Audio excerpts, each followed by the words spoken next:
Hey STEM learners, today's lesson on probability is going to deal with the difference between independent and dependent events.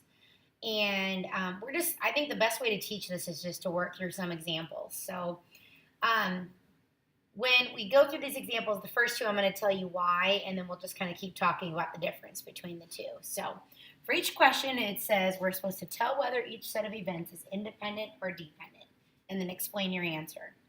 So the first one says you roll a number cube 3 times. Well, if you roll a dice, and let's say you roll a 5, okay, it's like the first roll, you get a 5, okay? And the second roll, you get a 3. And the third roll, you roll a 1. Each event, like each time you roll, it's not like what you rolled on the first time is going to impact what you roll on the second time. So these are considered independent events. An independent event means the second outcome, or the second experiment's outcome,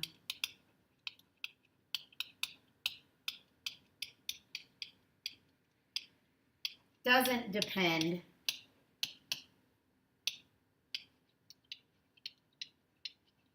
on the first. All right, in other words, if I hadn't rolled a 5 to start with, it wouldn't have mattered. My second roll could have still been a 3, even if I rolled, say, a 2 the first time. They're independent events. All right, now on the next one, it says you take a marble from a bag, but you don't replace it, and then you pick a second marble. Well, this second time you pick a marble, it's going to depend what the first person draws. So if, let's say you really wanted a red marble, and the first person picked a red marble, your odds go down. And so this not replacing it is what's going to make this a dependent event. And the reason it's dependent is because they didn't replace the marble. If they'd put that marble back, it would have been an independent event. Okay? All right, number 3, again, best way to learn this is just lots and lots of practice, okay? So if you roll a number cube twice, are they independent or dependent? Well, just like earlier, rolling a certain number is considered, or rolling the dice twice, these are independent events. It doesn't matter what happens on the first roll. It doesn't dictate the second roll. What's the probability of rolling a 5 both times? Okay, well, this we're going to have to come off to the side and do a little separate teaching. So if we want to roll a 5 both times, that's going to be this situation right here. Because we want to roll a 5 on the first event and on the second one. So whenever it's an and event, what we're going to do is you're going to take the probability of the first event, and I guess I'll just call it A in this case, the probability of event A, and you're going to times that by, or multiply that by, the probability of B. So if you don't want to write that all out, well, another way you could write that is that notation we learned the other day. So probability of event A and would be times probability of event B. So anytime it's and, you multiply. Okay? Which the other case might be or, and we'll talk about that one later. So probability of and is multiply. So going back to our example. So sometimes it helps just to write it out. So we're going to say on part B, we're going to roll a 5 and roll a 5 again. So what's the likelihood of rolling a 5? Well, there's only one number out of the 6 sides of a dice that have a 5.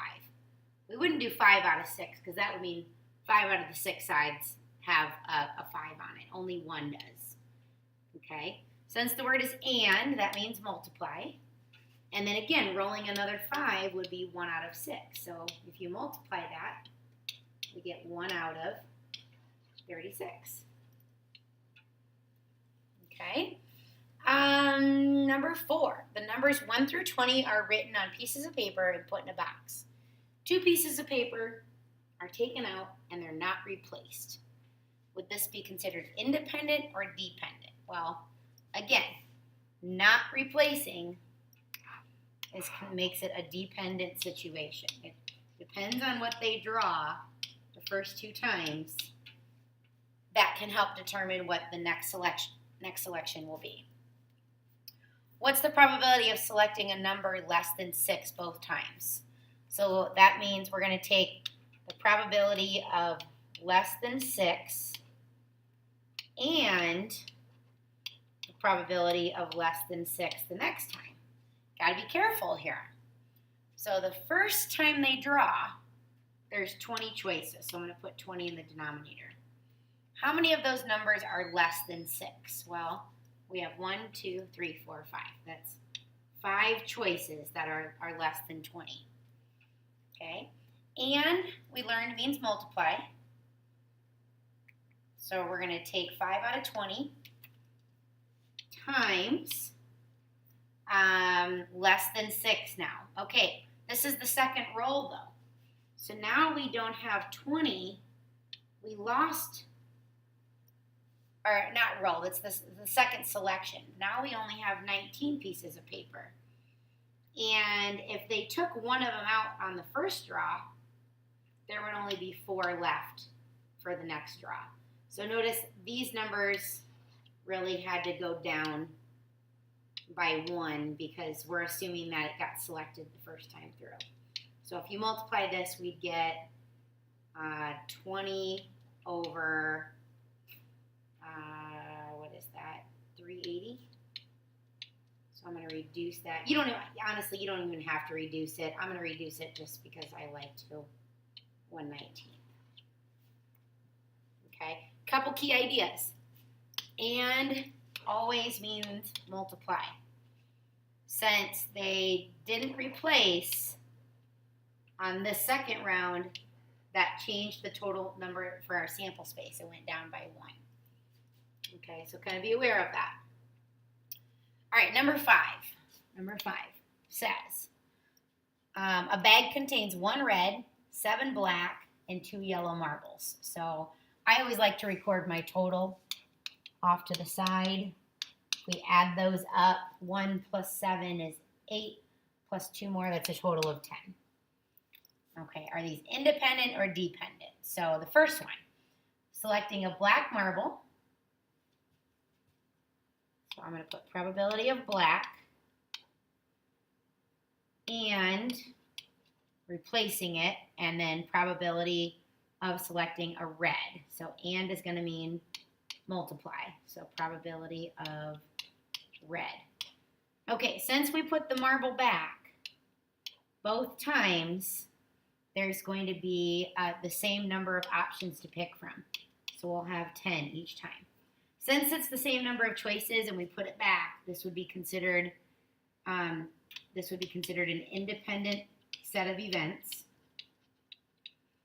And our probability is just based upon what we're getting here. So probability of black, well, it says right here there are 7 out of 10 that are black.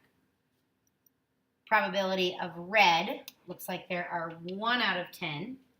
So if you multiply across, that would be 7 out of 100. So 7 100ths. Okay, number 5B, we're doing the multiplication again because it's this event and that event. But notice this time we're not replacing. So if we start with 10 marbles the first time, the second time we're only going to have 9 marbles. So probability of a yellow, well, if we look up above, there were 2 yellow and then another yellow. Well, if we take, again, just like before, this note up here that I circled, if we took one of the yellows out, there's not 2 to pick from anymore, or there aren't 2 yellows, there's only 1 yellow. So if we multiply that, we'd get 2 out of 90, which reduces to 1 over 45. and these would be considered dependent events. All right, last couple here. Probability of selecting a yellow, not replacing it, and then selecting black.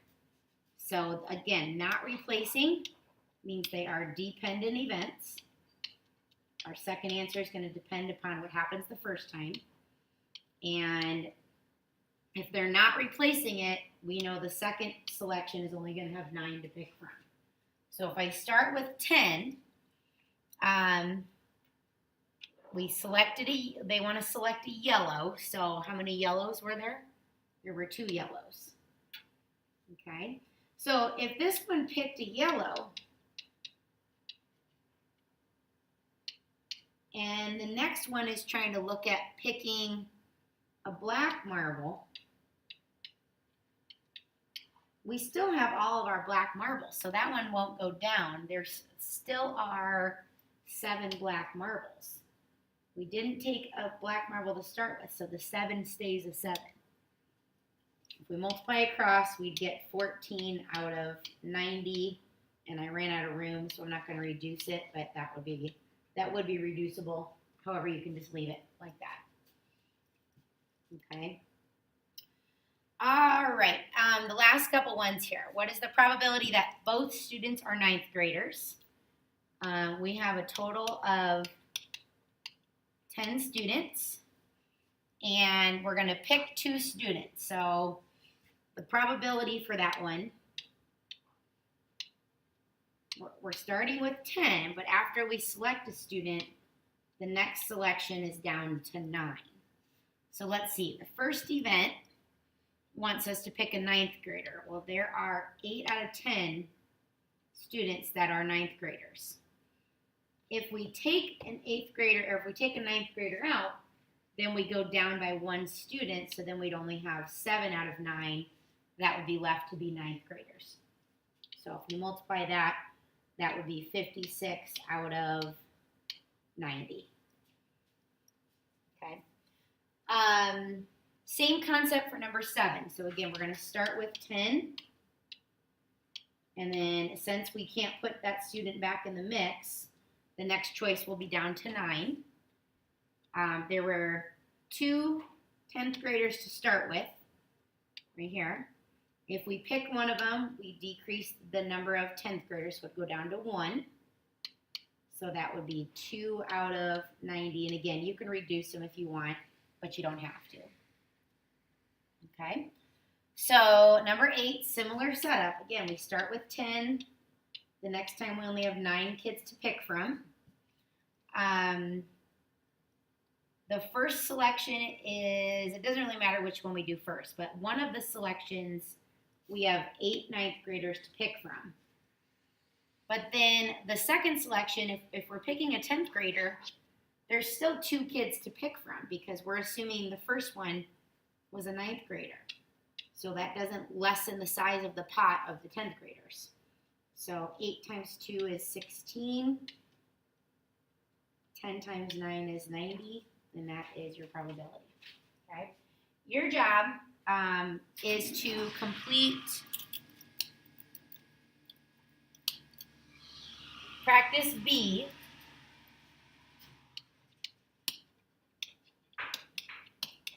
And that part's required. Practice C is optional, but for those of you that might be having a hard time with this, might not hurt to come in and get a little more practice on it. So that one will be optional. The other one is required. All right. Stop in with questions, and we'll go from there.